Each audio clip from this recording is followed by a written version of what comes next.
एक स्त्री का अधूरा सफर, कर्म का खेल। यह कहानी एक ऐसी महिला की है जो गौतम बुद्ध के समय में रहती थी और उनके उपदेशों से प्रभावित होकर एक भिक्षुणी बनने का फैसला करती है। पहला भाग। गृहस्थ जीवन। विशाखा नाम की एक युवती एक धनी परिवार में पैदा हुई थी। वह सुंदर, सुशील और गुणवान थी। उसका विवाह एक प्रतिष्ठित युवक से हुआ और वह एक सुखी जीवन व्यतीत कर रही थी। लेकिन विशाखा के मन में एक खालीपन था। उसे लगता था कि जीवन में कुछ और भी है जो उसे नहीं मिल रहा है। दूसरा भाग। गौतम बुद्ध से भेंट। एक दिन विशाखा ने गौतम बुद्ध के बारे में सुना। उनके उपदेशों ने उसे बहुत प्रभावित किया। उसने बुद्ध से मिलने का फैसला किया। बुद्ध ने विशाखा को धर्म के बारे में बताया। उन्होंने उसे बताया कि जीवन का असली उद्देश्य दुख से मुक्ति पाना है। विशाखा को बुद्ध की बातें बहुत अच्छी लगी। उसने बुद्ध से भिक्षुणी बनने की अनुमति मांगी। तीसरा भाग। भिक्षुणी जीवन। बुद्ध ने विशाखा को भिक्षुणी बनने की अनुमति दे दी। विशाखा ने अपने सभी सांसारिक सुखों का त्याग कर दिया और एक सादा जीवन जीने लगी। उसने धर्म का अध्ययन किया और ध्यान साधना की। धीरे धीरे उसे ज्ञान प्राप्त होने लगा। चौथा भाग। अधूरा सफर। एक दिन विशाखा बीमार पड़ गई। उसकी हालत बहुत गंभीर थी। बुद्ध ने उसे अपने पास बुलाया। विशाखा ने बुद्ध से कहा, भगवान, मैंने अपना पूरा जीवन धर्म के मार्ग पर चलने में बिताया है, लेकिन मुझे अभी भी ज्ञान प्राप्त नहीं हुआ है। बुद्ध ने विशाखा से कहा, विशाखा, तुमने अपना सर्वश्रेष्ठ प्रयास किया है। तुमने जो कुछ भी किया है वह बहुत अच्छा है। ज्ञान प्राप्त करने के लिए तुम्हें अभी और प्रयास करना होगा। विशाखा ने बुद्ध को प्रणाम किया और अपने प्राण त्याग दिए। पांचवां भाग। कहानी का अंत। विशाखा का सफर अधूरा रह गया, लेकिन उसने अपने जीवन में जो कुछ भी किया वह बहुत महत्वपूर्ण था। उसने कई लोगों को धर्म के मार्ग पर चलने के लिए प्रेरित किया। कहानी का संदेश। यह कहानी हमें सिखाती है कि जीवन में कभी भी हार नहीं माननी चाहिए। हमें हमेशा अपने लक्ष्यों को प्राप्त करने के लिए प्रयास करते रहना चाहिए। यह कहानी हमें यह भी सिखाती है कि ज्ञान प्राप्त करने के लिए धैर्य और लगन की आवश्यकता होती है। हमें कभी भी निराश नहीं होना चाहिए। हमें हमेशा अपने गुरुओं और मेंटर्स का सम्मान करना चाहिए। यह कहानी हमें यह भी याद दिलाती है कि जीवन अनमोल है। हमें इसका सदुपयोग करना चाहिए। हमें अपने जीवन को सार्थक बनाना चाहिए। कर्म का खेल। यह कहानी हमें कर्म के सिद्धांत के बारे में भी बताती है। विशाखा ने अपने जीवन में जो कुछ भी किया उसका फल उसे मिला। उसने धर्म के मार्ग पर चलने का फैसला किया और एक भिक्षुणी बनी। उसने ज्ञान प्राप्त करने के लिए अथक प्रयास किए, लेकिन उसका सफर अधूरा रह गया। इसका कारण यह था कि उसके कर्मों का फल अभी बाकी था। कर्म का सिद्धांत कहता है कि हम जो कुछ भी करते हैं उसका फल हमें अवश्य मिलता है। अच्छे कर्मों का फल अच्छा होता है और बुरे कर्मों का फल बुरा। इसलिए हमें हमेशा अच्छे कर्म करने चाहिए। हमें कभी भी बुरे कर्म नहीं करने चाहिए। यह कहानी हमें यह भी सिखाती है कि हमें अपने कर्मों के प्रति सचेत रहना चाहिए। हमें हमेशा अच्छे कर्म करने चाहिए और बुरे कर्मों से बचना चाहिए। अतिरिक्त जानकारी। विशाखा एक ऐतिहासिक व्यक्ति थी। उनका उल्लेख बौद्ध ग्रंथों में मिलता है। विशाखा को एक विदुषी और धर्मनिष्ठ महिला के रूप में जाना जाता है। विशाखा ने कई लोगों को बौद्ध धर्म अपनाने के लिए प्रेरित किया। यह कहानी गौतम बुद्ध के जीवन और उनके उपदेशों के बारे में जानने के लिए एक अच्छी शुरुआत है। एक स्त्री की कहानी। कर्म का खेल।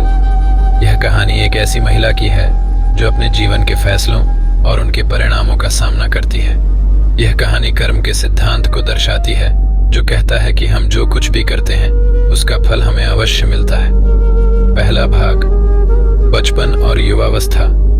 राधिका एक छोटे से गांव में पली बड़ी थी। वह सुंदर और बुद्धिमान थी, लेकिन वह महत्वाकांक्षी भी थी। वह गांव की सीमाओं से बाहर निकलकर कुछ बड़ा करना चाहती थी। राधिका ने पढ़ाई में अच्छा प्रदर्शन किया और उसे शहर के एक प्रतिष्ठित कॉलेज में दाखिला मिल गया। शहर में राधिका ने एक नया जीवन शुरू किया। उसने नए दोस्त बनाए और नए अनुभव प्राप्त किए। दूसरा भाग। प्यार और शादी। कॉलेज में राधिका को एक लड़के से प्यार हो गया। लड़का अमीर और प्रभावशाली था। राधिका ने उससे शादी करने का फैसला किया। राधिका का जीवन अच्छा चल रहा था। वह खुश थी और उसे लग रहा था कि उसने अपने जीवन में सब कुछ हासिल कर लिया है। तीसरा भाग, कठिनाइयां। लेकिन राधिका का सुख ज्यादा दिन तक नहीं रहा। उसका पति उसे धोखा दे रहा था। राधिका टूट गई। उसने अपने पति को छोड़ दिया और अपने बच्चे के साथ अपने माता पिता के घर लौट आई। चौथा भाग, संघर्ष। राधिका को अपने जीवन में कई मुश्किलों का सामना करना पड़ा। उसे नौकरी खोजने में परेशानी हुई और उसे अपने बच्चे की देखभाल करने में भी कठिनाई हुई। लेकिन राधिका ने हार नहीं मानी। उसने कड़ी मेहनत की और अपने जीवन को फिर से बनाने का फैसला किया। कहानी का संदेश। यह कहानी हमें सिखाती है कि जीवन में कभी भी हार नहीं माननी चाहिए। हमें हमेशा अपने लक्ष्यों को प्राप्त करने के लिए प्रयास करते रहना चाहिए। यह कहानी हमें यह भी सिखाती है कि कर्म का सिद्धांत सत्य है। हम जो कुछ भी करते हैं उसका फल हमें अवश्य मिलता है। इसलिए हमें हमेशा अच्छे कर्म करने चाहिए। हमें कभी भी बुरे कर्म नहीं करने चाहिए। कहानी का अंत। राधिका की कहानी एक प्रेरणादायक कहानी है। यह कहानी हमें सिखाती है कि जीवन में कितनी भी मुश्किलें आएं, हमें हमेशा आशावादी रहना चाहिए और अपने लक्ष्यों को प्राप्त करने के लिए प्रयास करते रहना चाहिए। यह कहानी हमें यह भी याद दिलाती है कि हम अपने कर्मों के लिए जिम्मेदार हैं। इसलिए हमें हमेशा अच्छे कर्म करने चाहिए और बुरे कर्मों से बचना चाहिए। एक स्त्री की कहानी, बुरे कर्म। यह कहानी एक ऐसी महिला की है जो अपने जीवन के फैसलों और उनके परिणामों का सामना करती है।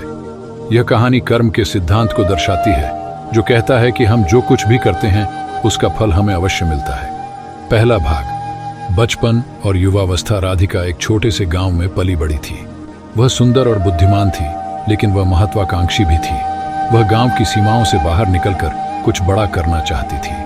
राधिका ने पढ़ाई में अच्छा प्रदर्शन किया और उसे शहर के एक प्रतिष्ठित कॉलेज में दाखिला मिल गया। शहर में राधिका ने एक नया जीवन शुरू किया। उसने नए दोस्त बनाए और नए अनुभव प्राप्त किए। दूसरा भाग, प्यार और शादी। कॉलेज में राधिका को एक लड़के से प्यार हो गया। लड़का अमीर और प्रभावशाली था। राधिका ने उससे शादी करने का फैसला किया। राधिका का जीवन अच्छा चल रहा था।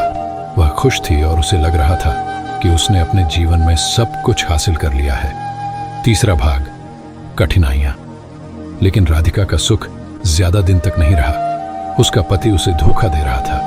राधिका टूट गई।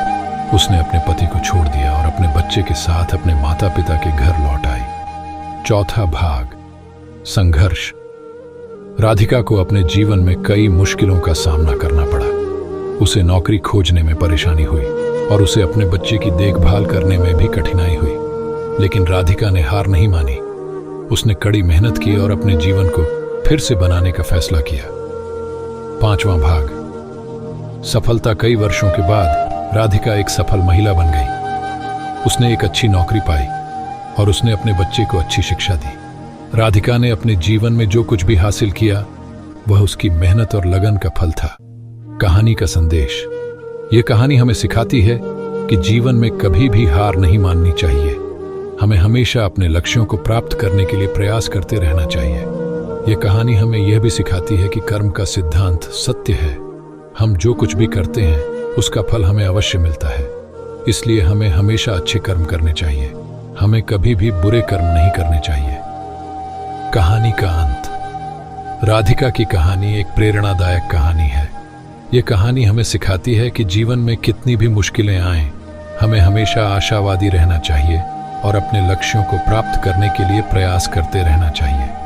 यह कहानी हमें यह भी याद दिलाती है कि हम अपने कर्मों के लिए जिम्मेदार हैं। इसलिए हमें हमेशा अच्छे कर्म करने चाहिए और बुरे कर्मों से बचना चाहिए। बुरे कर्म। इस कहानी में राधिका ने अपने जीवन में कुछ बुरे काम भी किए। उसने अपने पति को धोखा दिया और उसने अपने बच्चे की देखभाल करने में लापरवाही की। इन बुरे कर्मों का फल उसे बाद में मिला, जब उसे अपने पति से तलाक हो गया और उसे अपने बच्चे की देखभाल करने में कठिनाई हुई। यह कहानी हमें याद दिलाती है कि बुरे कर्मों का फल हमेशा बुरा होता है। इसलिए हमें हमेशा बुरे कर्मों से बचना चाहिए। कर्म का सिद्धांत। यह कहानी कर्म के सिद्धांत को दर्शाती है। कर्म का सिद्धांत कहता है कि हम जो कुछ भी करते हैं उसका फल हमें अवश्य मिलता है, चाहे वह अच्छा हो या बुरा। इसलिए हमें हमेशा अच्छे कर्म करने चाहिए और बुरे कर्मों से बचना चाहिए, क्योंकि कर्म लौट कर जरूर आते हैं। कर्मों का अच्छा या बुरा होना हमारे विचारों, शब्दों और कार्यों पर निर्भर करता है। बुरे कर्मों के कारण अज्ञान। जब हम यह नहीं समझते कि हमारे कार्यों के क्या परिणाम होंगे, तो हम बुरे कर्म कर सकते हैं। स्वार्थ। जब हम केवल अपने बारे में सोचते हैं और दूसरों के बारे में नहीं सोचते हैं, तो हम बुरे कर्म कर सकते हैं। लालच। जब हम बहुत अधिक धन, शक्ति या प्रसिद्धि चाहते हैं, तो हम बुरे कर्म कर सकते हैं। क्रोध। जब हम क्रोधित होते हैं, तो हम बुरे कर्म कर सकते हैं। भय। जब हम भयभीत होते हैं, तो हम बुरे कर्म कर सकते हैं। बुरे कर्मों के परिणाम हमेशा बुरे होते हैं। वे हमें दुख, पीड़ा और निराशा की ओर ले जा सकते हैं। वे हमारे रिश्तों को नुकसान पहुंचा सकते हैं और हमारे जीवन को बर्बाद कर सकते हैं। बुरे कर्मों से कैसे बचें? हमेशा जागरूक रहें कि आप क्या सोच रहे हैं, क्या कह रहे हैं और क्या कर रहे हैं। दूसरों के प्रति दयालु और करुणामय बनें। अपने लालच, क्रोध और भय पर नियंत्रण रखें। हमेशा अच्छे कर्म करने का प्रयास करें। निष्कर्ष, बुरे कर्मों से बचना और अच्छे कर्म करना हमारे जीवन को बेहतर बनाने का एक तरीका है। यह हमें खुशी, शांति और समृद्धि की ओर ले जा सकता है। अच्छे कर्मों का लाभ। अच्छे कर्म, जिन्हें पुण्य कर्म भी कहा जाता है, वे कार्य होते हैं जो नैतिक, धार्मिक या सामाजिक रूप से सही माने जाते हैं। इनका हमारे जीवन पर कई तरह से सकारात्मक प्रभाव पड़ता है। 1. मानसिक शांति और खुशी। जब हम अच्छे काम करते हैं, तो हमें एक आंतरिक संतुष्टि और खुशी का अनुभव होता है। यह भावना तनाव और चिंता को कम करने में मदद करती है, जिससे मानसिक शांति बढ़ती है। 2. सकारात्मक संबंध। अच्छे कर्म, जैसे दूसरों की मदद करना या उनके साथ अच्छा व्यवहार करना, हमारे रिश्तों को मजबूत बनाते हैं। जब हम दूसरों के साथ दयालु और सहयोगी होते हैं, तो वे भी हमारे प्रति सकारात्मक होते हैं, जिससे हमारे सामाजिक संबंध बेहतर होते हैं। 3. आत्मविश्वास और आत्मसम्मान में वृद्धि। जब हम अच्छे काम करते हैं, तो हमें अपनी क्षमताओं पर गर्व महसूस होता है। यह आत्मविश्वास और आत्मसम्मान को बढ़ाता है, जिससे हम जीवन में अधिक चुनौतियों का सामना करने के लिए तैयार